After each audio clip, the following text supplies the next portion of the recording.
बिस्मिल्लाहिर्रहमानिर्रहीम, अस्सलाम वालेकुम। मैं हूं ताहिर खान। मेरे यूट्यूब चैनल में आपको खुशामदीद कहते हैं। पाकिस्तान बामुकाबला जनूबी अफ्रीका सेकंड टी20 साउथ अफ्रीका ने बहुत ही आसान तरीके से पाकिस्तान को आउट क्लास कर दिया। जिस तरह से साउथ अफ्रीका ने आज टॉस जीत के पहले फील्डिंग करने का फैसला किया और पाकिस्तान को रिस्ट्रिक्ट किया सिर्फ 140 रन्स पर। अगर मैं स्टार्ट करूं तो मेरे ख्याल में शुरुआत हमारी पहले ही ओवर से ख़राब हो गई थी। जिस तरह से मोहम्मद रिजवान ने जॉर्ज लिंडा पे निकल कर पहली ही बॉल पे मारा, और मारा क्या वो तो मैं बोलूँगा चलाई है। मेरे ख्याल में दुनिया में कहीं ऐसा देखा नहीं गया कि पहली ही बॉल पे ओवर कॉन्फिडेंस आप शो करें, और जो आज रिजवान ने शो किया, मैं समझता हूँ रिजवान को रिस्पॉन्सिबिलिटी देनी चाहिए। एक मैच में रन्स करने का मतलब ये नहीं होता कि जी आप बहुत बड़े तुर्रम खान हो गए कि और आप जाके धुलाम धुलुम करें। ये भाई क्रिकेट हो रही है, ये गली मोहल्ले क्रिकेट नहीं हो रही। ये आपसे सारी चीज़ें कोई पूछता नहीं है। आई डोंट नो कि मैनेजमेंट पूछती है नहीं पूछती, वहाँ जो भी स्टाफ है वहाँ पूछता है नहीं पूछता कि आपके इस अनरिस्पॉन्सिबल शॉट से कि क्या हुआ पाकिस्तान टीम को नुकसान ये हुआ कि जब हमारा पहला पावर प्ले ख़त्म हुआ है 6 ओवर का, तो हम लोग सिर्फ 35 रन बना सके थे और हमारे 2 खिलाड़ी आउट हुए थे, जिसमें दूसरा खिलाड़ी शर्जील खान को आउट हुए थे। जॉर्ज लिंडा पे ही सर्कल क्रॉस करना चाह रहे थे, शायद सर्कल से थोड़ा सी ही पार बॉल गिरी और फिर आसानी से कैच दे बैठे। पहले तो एक चीज़ मुझे समझ में नहीं आ रही कि मैं ये पता लगवाना की कोशिश कर रहा हूँ किस तरह से कि जी ये फ़खर जमान को एलर्जी, पैर में कोई एलर्जी हुई है जिसके बेस पे उनको ये कहा गया है कि जी कि उनको रेस्ट दिया जा रहा है इस मैच में। क्या वो एलर्जी ऐसी है कि जो परसों जो भी आने वाला जो तीसरा टी20 होगा, क्या वो एलर्जी सही हो जाएगी? सवालिया निशान है मेरे लिए।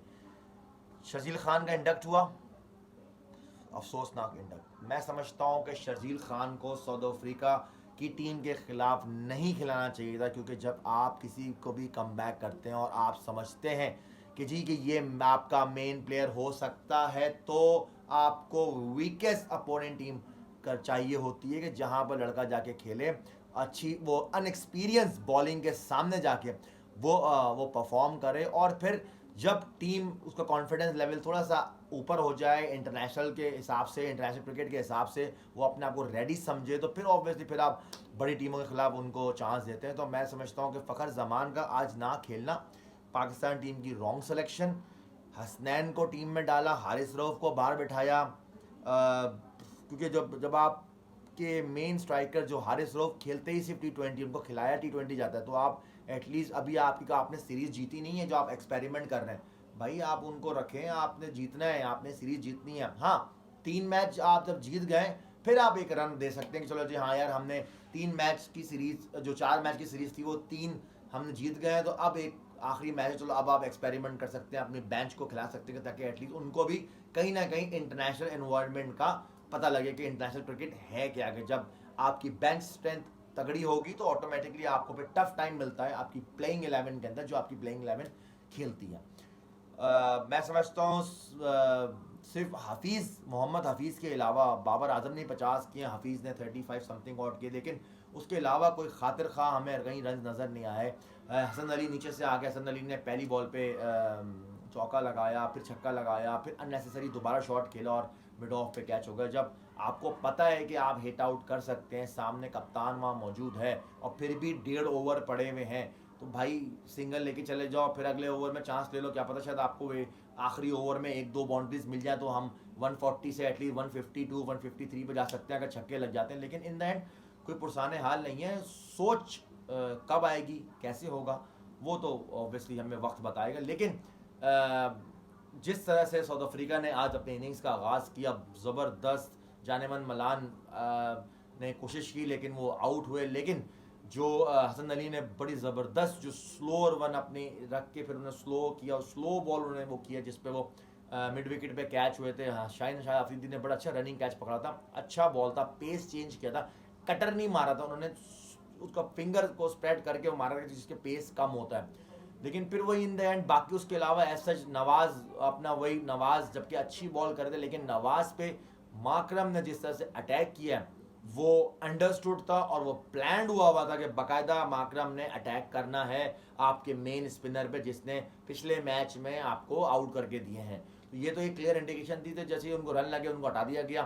फिर उस्मान कादिर को लाया, जो पहला ही बॉल उस्मान से पीछे गिरा लेकिन वो छक्का लगा, लेकिन उसके बाद उस्मान का अच्छा कमबैक, जो टॉस अप किया, फ्लाइट दी, डरे नहीं, फ्लाइट दी कि जी मारो मारो, मुझे छक्का मारो, तो वहाँ पर उनको वाहिद वो पाकिस्तानी बॉलर है जिसने 2 खिलाड़ियों को आउट किया। और मैं समझता हूँ अच्छी बॉलिंग कर रहे थे उस्मान, लेकिन क्योंकि रन्स आपके पास नहीं थे, जब आपके पास रन्स नहीं होते हैं तो फिर आपको चांस लेना पड़ता है एक ही सूरत में, या तो आप विकेट लेने पे जाते हैं या आप रन कंटेन करने पे जाते हैं। तो हमारे पास आज अपॉर्चुनिटी थी कि हम विकेट लें।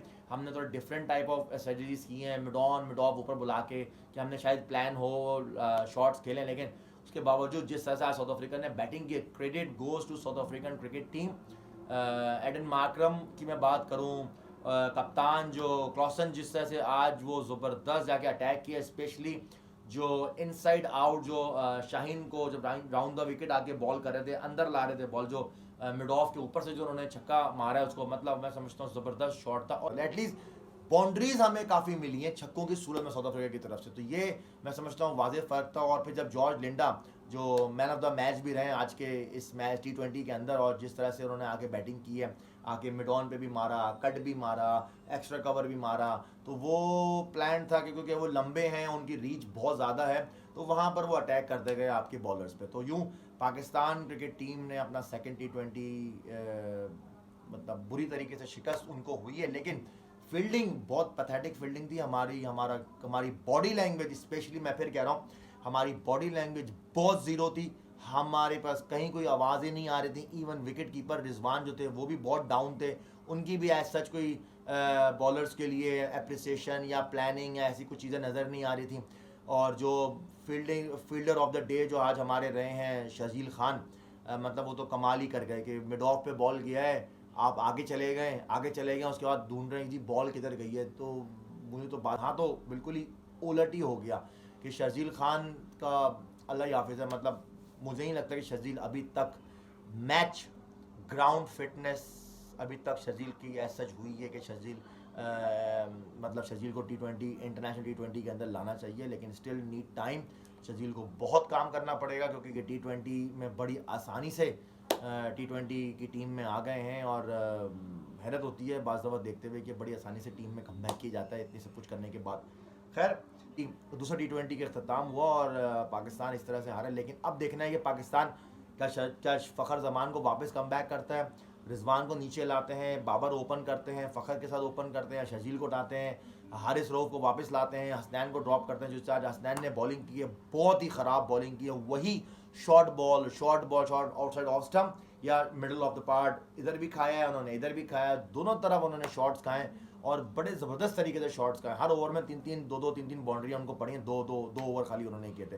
तो वो, क्योंकि एक तरफ अगर देखा जाए साउथ अफ्रीका की जो बॉलिंग लाइनअप थी वो बड़ी ज़बरदस्त थी, उन्होंने कंटेन भी किया और वो आउट भी कर रहे थे, लेकिन हमारे वाले बिल्कुल ही बरक्स नज़र आए आज इस T20 में। तो देखना है कि किस तरह से अब पाकिस्तान क्रिकेट टीम जवाब देती है और कमबैक करती है अपने तीसरे T20 के अंदर जो साउथ अफ्रीका से होगा, और किस प्लेइंग 11 के साथ तीसरे T20 के मैच में उतरती है।